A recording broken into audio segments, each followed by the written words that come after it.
पारनेर विधानसभा मतदारसंघातील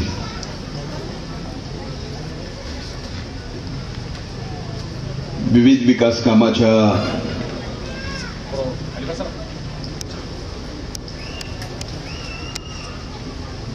भूमिपूजन आणि लोकार्पण सोहळ्याच्या कार्यक्रमाला उपस्थित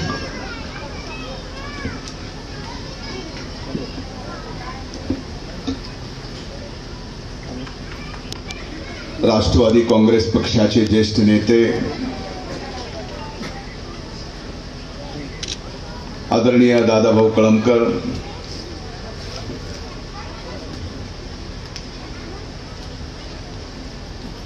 ज्यांच्या अथक प्रयत्नातून ही विकास कामे होत आहेत,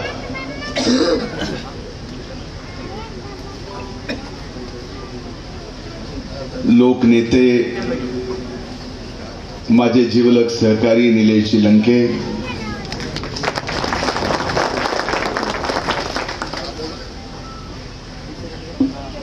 व्यासपीठावर उपस्थित अशोकरावजी सावंत, बाबाजी तरटे, उद्धवरावजी दुसुंगे, सुदामरावजी पवार, बापू शिर्के, विक्रमजी कळमकर, सो पूनमताई मुंगसे, सो सुनंदाताई तुरपते, व्यासपीठावर उपस्थित सो राजश्रीताई, थोरातताई, दादा शिंदे,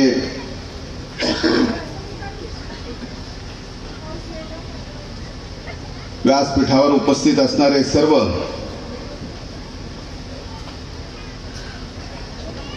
या मतदारसंघातील आणि या अहमदनगर जिल्ह्यातील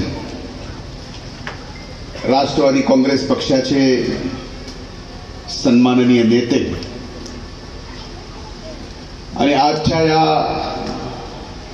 कार्यक्रमाला उपस्थित मोठ्या संख्येने असणाऱ्या माझ्या माता भगिनी, वडीलधारी मंडळी, मोठ्या उत्साहात असणाऱ्या माझ्या तरुण भावांनो आणि इथं उपस्थित पत्रकार मित्रांनो,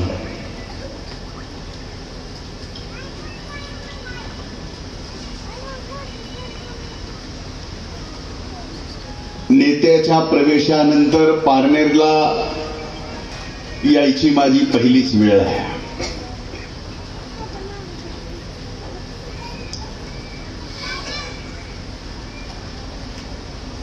बसल्या बसल्या अनेक मान्यवरांची भाषणं ऐकत असताना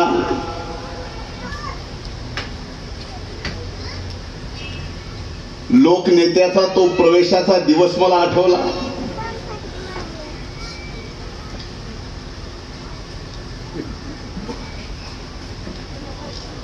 तो दिवस काय होता हेही मला माहिती आहे आणि त्या दिवसाची या भागाची परिस्थिती काय होती हेही मला माहिती आहे. नेत्याच्या प्रवेशाच्या वेळेस सरस्वती मातेने माझ्यात मुखून काय बोलून घेतले हे मला माहित नाही, पण बोलताना बोलून गेलो.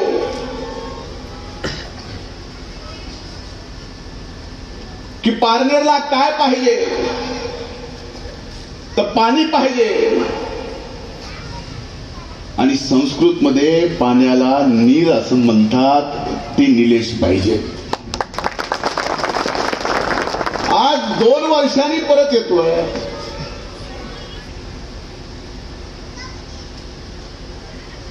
आता जर तुम्ही थोडं शांत बसाल तर पाणी वाहल्याचा आवाज तुम्हाला येईल.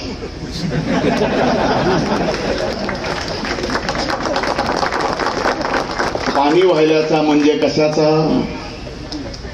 नेत्याचा. मी म्हणत नाही मी काय बोललो,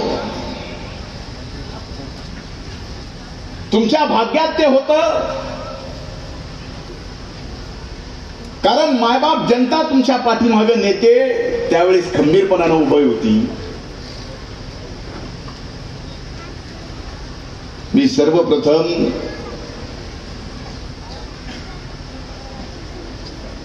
निलेश लंके साहेबांना निवडून दिल्यानंतर आपल्या सर्वांच्या दर्शनासाठी येतोय. पहिल्यांदा मी आपल्या सर्वांचे हात जोडून आभार मानतो की तुम्ही निलेश लंकेंना आमदार म्हणून विधिमंडळात पाठवलं. आज बापूंची जयंती आहे, शास्त्रीजींची जयंती आहे.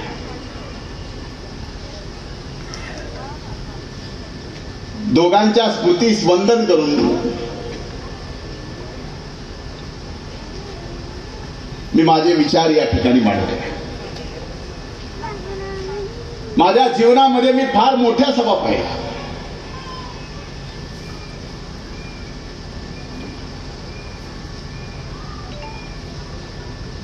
आज आपल्याला वाटत असेल की मी बोलतोय 4 लोक जमा होते. एक दिवस मी सुद्धा माझा असा पाहिला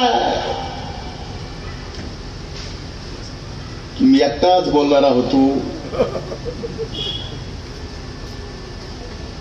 आणि ज्याचं माईक होतं तो माझा ऐकत होता.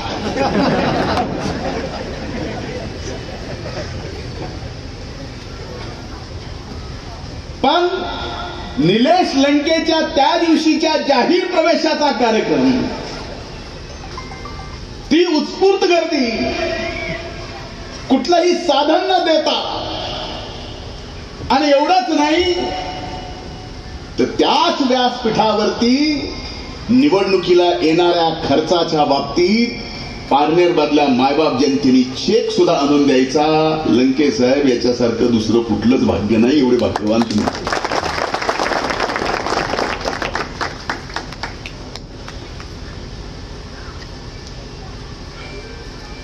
नाहीतर राजकारण एवढं तापले, गावात नव्या एका पोरानं पांढरा शर्ट घातला रे घातला,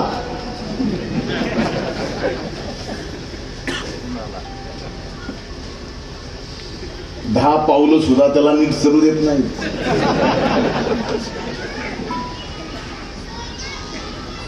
लंके साहेब आपल्यासाठी सगळं. आणि इथंच नाही, या भागातला माणूस ज्यांना निलेश लंके काय आहे, तो मुंबईमध्ये जरी असला तरी त्यांनी सुद्धा इथं येऊन लंके साहेबाचा प्रचार तर केलाच, पण लंके साहेबांच्या निवडणुकीत मदत सुद्धा केली. असलं भाग्य तुमचं माझं सारखंच आहे. फरक एवढंच आहे की माझ्या नावात जरा दम जास्त आहे. नाही तर तुम्हाला जेवढा संघर्ष उजावा लागला त्याच्यापेक्षा जास्त मी केला.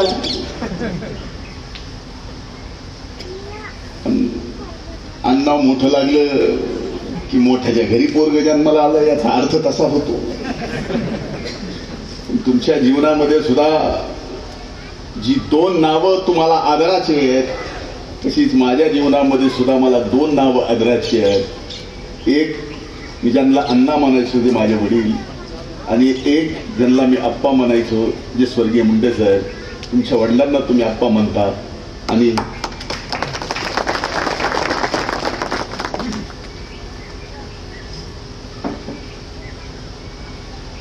दोन संघर्ष करणारी माणसं एकत्र आली, एकमेकाची त्यांना लय माया यायची. त्यामुळे तुम्ही असं कुठल्याही विषयात संघर्ष करायला लागले, भलेही आम्ही पारनेरमध्ये नसो, भलेही आम्ही नगरमध्ये नसो, भले आम्ही मंत्रालयातल्या ऑफिसच्या बसल्यावर असो किंवा परळीत असो, पण आपलीच एक प्रतिकृती आपल्या या सामान्य माणसासाठी लढते, याच्यासारखा दुसरा अभिमान कुठला असू शकत नाही.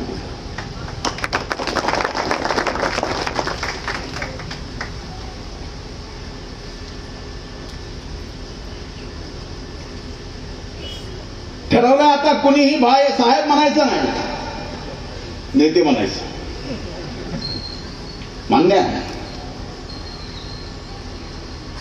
लोकमान्यतेशिवाय लोकनेता होणं शक्य नाही.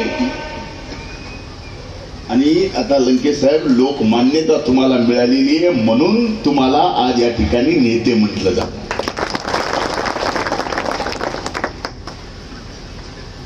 मी कधी कधी विचार करतो,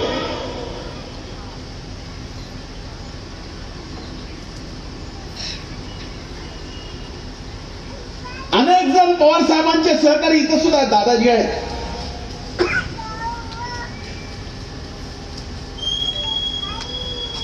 अनेक जणांनी 55 वर्ष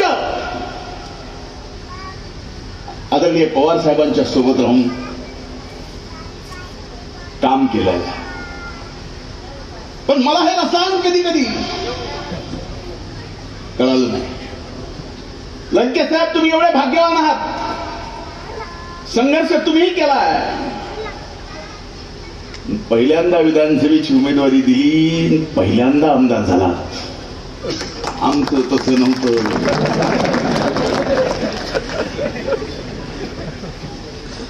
आम्ही 2014च्या निवडणुकीला आम्हाला उमेदवारी दिली, आम्ही सपशेल पडलो.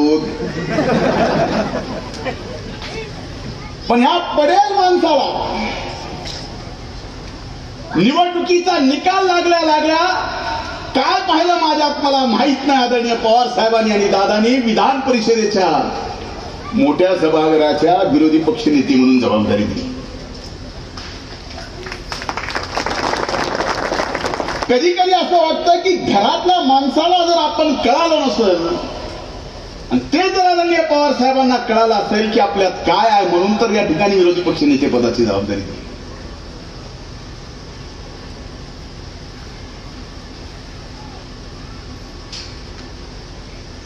वर्षाचा आदरणीय पवार साहेबांचा राजकीय इतिहास असा समोर आणला.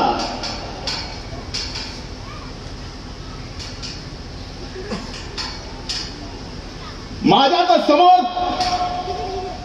पूर्णपणाने छत्रपती शिवाजी महाराजांचं जे स्वराज्य आहे, छत्रपती शिवाजी महाराजांना जे अभिप्रेत असणार काम एखाद्या व्यक्तीनं करावं ते काम आदरणीय पवार साहेबांनी येत्या 55 वर्षात केलं. 18 पगड जातीतल्या धर्मातल्या माणसाला सोबत घेऊन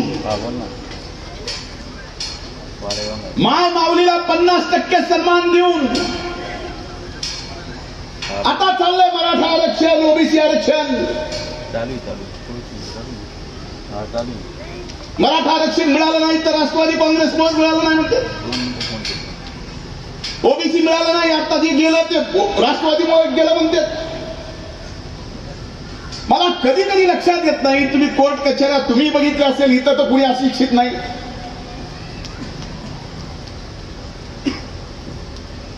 कोर्टात प्रकरण गेलं, साक्षी पुराव्याला लागलं, ते साक्षी पुराव्याचे दिवस महत्वाचे का निकालाचा दिवस महत्वाचा? साक्षी पुरावे दिवस. साक्षी पुरावे झाले भाजपच्या काळात आणि दोष आम्हाला. अरे ज्या आदरणीय पवार साहेबांनी राष्ट्रवादी काँग्रेस पक्षाने माझ्यासारख्या भटक्या समाजात जन्माला आल्याला कुठल्या समाजातला विचारलं नाही, 2014ला विरोधी पक्ष नेतेपदी बसवलं. असे कित्येक जण सांगायचे ज्या 18 पगड जातीतल्या माणसाला आदरणीय पवार साहेबांनी मोठं केलं. अरे सगळ्यात मोठं उदाहरण जर द्यायचं असेल, देशाचे प्रधानमंत्री व्हीपी सिंग होते, त्यावेळेस राज्याचे मुख्यमंत्री आदरणीय पवार साहेब होते. भारतीय जनता पार्टीने कमंडल काढलं, व्हीपी सिंगांनी मंडल आयोग आणला आणि या देशात तो मंडल आयोग कोणी लागू केला तर एकमेव होते आदरणीय शरदचंद्रजी पवार, जे महाराष्ट्राचे मुख्यमंत्री होते. मुख्यमंत्री म्हणून महाराष्ट्रात लागू केले.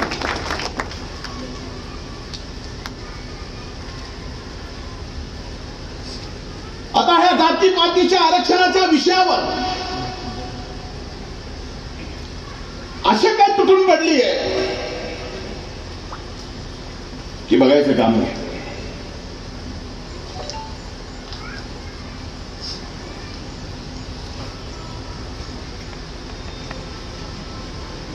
काही जणाला राग येणं स्वाभाविक आहे.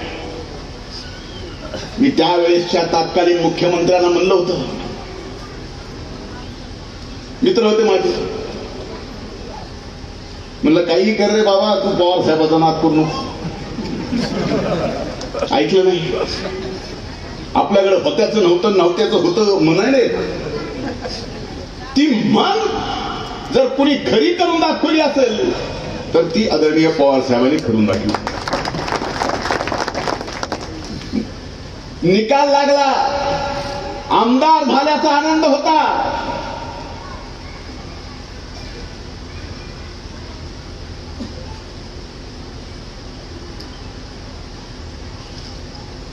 नेत्यांनाही होता, मलाही होता.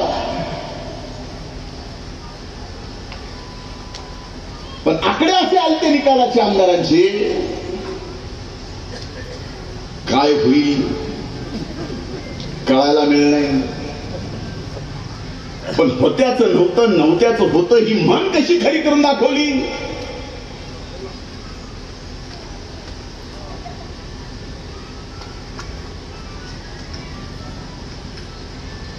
चौऱ्याहत्तर आमदाराचे मुख्यमंत्री म्हणून बसवले. 56 आमदाराचा उपमुख्यमंत्री, 44 आमदाराचे मंत्री आणि 105 आमदाराचा विरोधी पक्ष नेता. याला म्हणतात लोकशाही. आणि खऱ्या लोकशाहीची ओळख अख्ख्या जगाला कुणी करून दिली? आदरणीय पवार साहेबांनी करून दिली. आता आम्ही मंत्री, निकाला दिवशी वाटलं होतं आम्हाला मंत्री. चला आमदार म्हणून काम करायचं. आता काय निकालच तसे लागले होते. पण जगाच्या पाठीवर लोकशाही कशी असती, होत्याचं नव्हतं कसं करायचं, एकमेव उदाहरण आहे. आणि त्या उदाहरणाचं नाव आहे आदरणीय शरदचंद्रजी पवार साहेब. आज योगायोग बघा.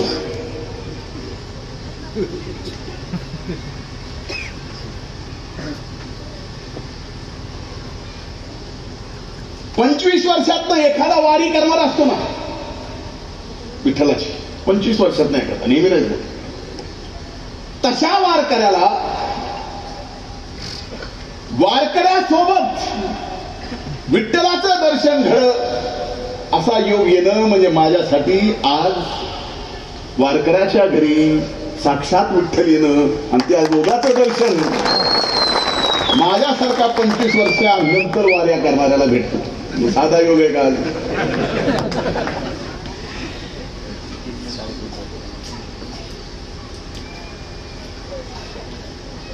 एक गोष्ट कमालीची, अद्भुत शक्ती नेत्याच्या मागे. कोविडची पहिली लाट आली, हजारो संसर्ग झालेला तुम्ही मदत केली. कोविडची दुसरी लाट आली, दुसऱ्या लाटेत तर तुम्ही पेशंट सोबतच होता. तिसरी लाट आणखीन काय आली नाही का येऊन गेली कळालं नाही. पण पहिल्या लाटेतही मला कोविड झाला. इथं दोनदा झालेला कुणी नसेल, मुलगी आहे.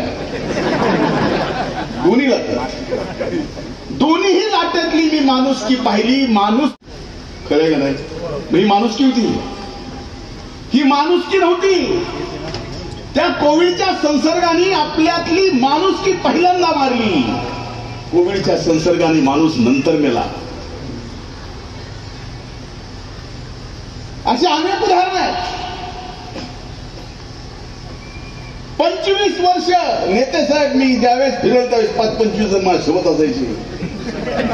कधी मी ज्या दिवशी शेवटी मला अँब्युलन्स आली त्या दिवशी एकटाच अँब्युलन्स मध्ये बसायला कोणी नव्हतं. पहिल्या लाटेतली माणुसकी गेलेली सुद्धा मी पाहिले. तशा माणुसकी गेलेल्या काळात सुद्धा लंके साहेब तुम्ही इथं माणुसकी दाखवली. याला माणूस नाही म्हणायचं, ते साधं काम नाही. तुम्ही जेवढं काम केलं तेवढं आम्ही केलं.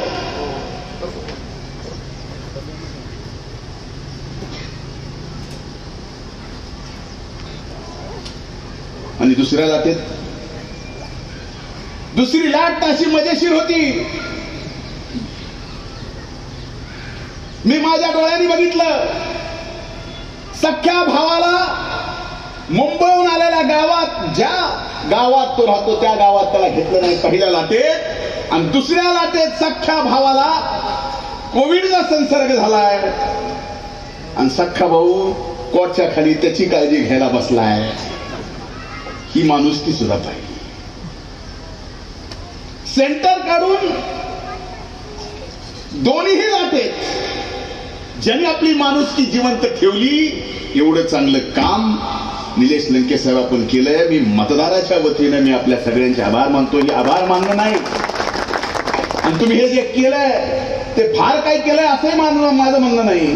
कारण तुमच्यावर असेल, माझ्यावर असेल, असं मायबाप जनतेने प्रेम करणं, त्यांच्या उपकाराची परतफेड लंके साहेब तुम्ही आम्ही आपल्या अंगावरच्या कातड्याची जुडी करून जरी यांना घातली तरी ती फिटू शकत नाही. ते आपल्याला काम करावंच लागणार आहे. बोलत बोलत लंके साहेब म्हणले कुणीतरी येतं उद्घाटन, तुम्ही फक्त शांत बसा आणि पाणी कसं खेळायला लागले ते ऐका. निलेश लंकेशिवाय दुसरं काय नाही. आणि मी आज शब्द देतोय, सामाजिक न्याय विशेष सहाय्य मंत्रालयात पण माझ्या विभागाशी जो काय निधी द्यायचा आहे, नेते साहेब नक्कीच सर्वांपेक्षा काकणभर आघाव पारनेर विधानसभा मतदारसंघातला मायबाप जनतेला देणार. पण आपण चालू ठेवलेलं हे जे काम आहे, म्हणजे आपण काय म्हणलात, माझा जन्म लोकांसाठी झालाय, माझा जन्म लोकांच्या सेवेसाठी झालाय, तेच तुम्ही करताय. पण मायबाप जनतेकडून अपेक्षा एवढीच आहे की ज्या वेळेस वातावरणातली माणुसकी संपली होती, त्यावेळेस या व्यक्तीने आपल्या हृदयातली आणि घरातली माणुसकी ठेवून आपल्या सगळ्यांची सेवा केली. त्या माणसाला जीवनात तुम्ही कधीच विसरू नका. त्या माणसाला जेवढं मोठं कराल तेवढा पाण्याचा आवाज आपल्या मतदारसंघातल्या नादी नळ्यामध्ये खळखळ वाजेल, याचं शब्द मी देतो. आज 7,79,00,000 रुपयाच्या कामाचं भूमिपूजन लोकार्पण झाला. मी त्याची घोषणा करतो. 7,79,00,000 एवढं जमते.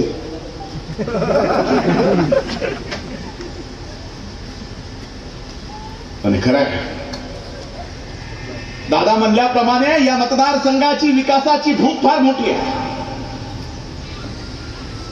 मधल्या काळात या भागात विकास झाला नाही. या भागातला प्रत्येक घरातला एक माणूस मुंबई पुण्याला कामाला गेला. जर चुकीचं असेल तर मला खरं कळलं. मुंबई पुण्याला काम केलं, वाटेल ते काम केलं. गावाकडची दुष्काळातली गरिबी त्यांनी भागवली आणि स्वतःचं जीवनही तिथं व्यतीत केलं.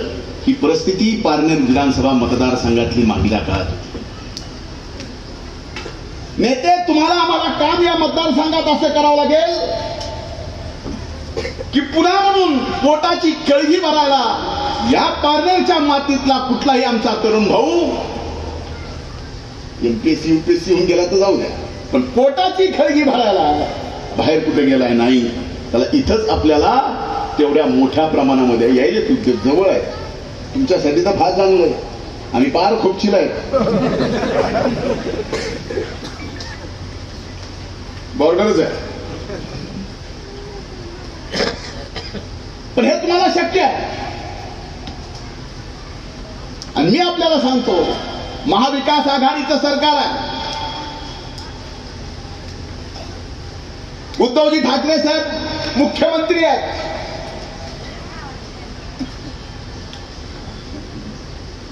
दादा उपमुख्यमंत्री आहेत. तुमच्यावर दादाचा किती जीव आहे हे मी इथं सांगायची गरज नाही, आणि तुमचा किती आहे हे मला प्रवेशाच्या दिवशी कळालं. खरे का नाही? पुन्हा मंत्र्याला काहीतरी खोटं. ह्यांचा किती बघितलं ना, जमतच नाही म्हणजे. आम्ही पाया पडतात लंकेश, आम्ही आहे तो जमतच नाही. शेवटी फोनवर बोलणं झाल्यावर त्या सभेला सुरुवात झाली. बरोबर आहे ना? असं का?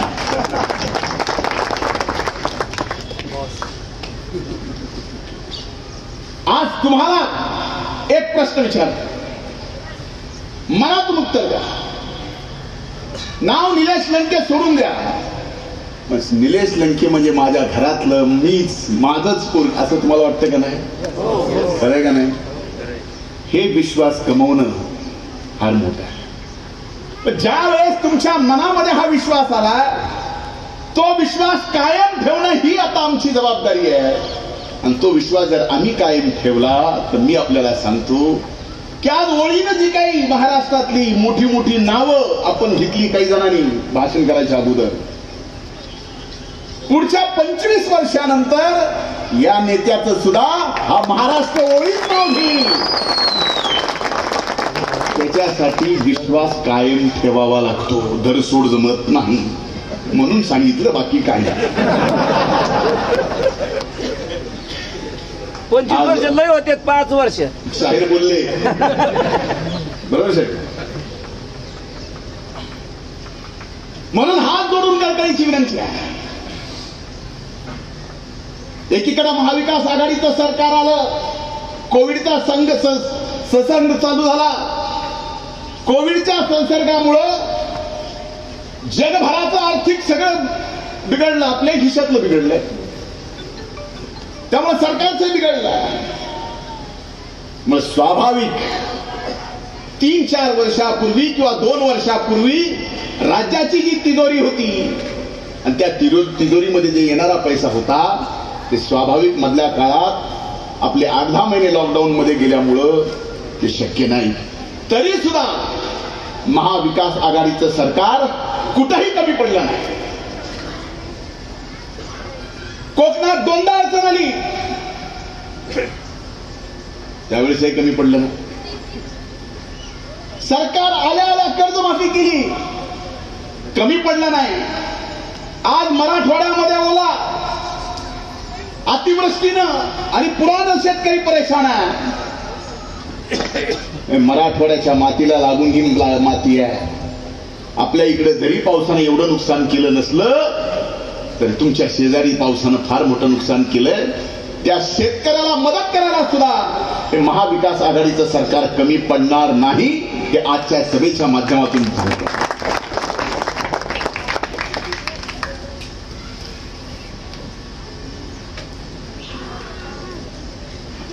आज अनेक प्रकारे सत्ता पक्षाच्या आमदाराला बदनाम करायचं चालू आहे. कुणी कितीही प्रयत्न केले तरी महाविकास आघाडी मजबूत आहे. लंके सर, आज आपण 7,89,00,000 च्या भूमिपूजनाला बोलवलं. भविष्यातही तुमच्यासारख्या संघर्ष करणारा, तुम्हाला जीव लावणाऱ्या माझ्यासारख्याला आपण नेहमी मतदारसंघात बोलवाल हीच अपेक्षा ठेवून माझ्याकडे जेवढी निवेदने दिली, ज्या मागण्या केल्या, त्या सर्वच्या सर्व मागण्या ज्या शक्य, ज्याला शासन निर्णय बदलावा लागणार नाही अशा सोडून ज्या काय आल्या त्या मान्य झाल्या अशा समजा. काही ग्रामपंचायती नाही दिलेली, वाडेगावांनी माझ्याकडे या ठिकाणी सभागृहापासून सर्व निधी मागितला. तो सर्व निधी या ठिकाणी मी मान्य करतो. आपण असंच राष्ट्रवादी काँग्रेस पक्षावर, आमच्यासारख्या कार्यकर्त्यावरती मनापासून प्रेम करावं. पाण्यावरती प्रेम करावं. खूप खूप धन्यवाद. जय हिंद, जय महाराष्ट्र, जय राष्ट्रवादी.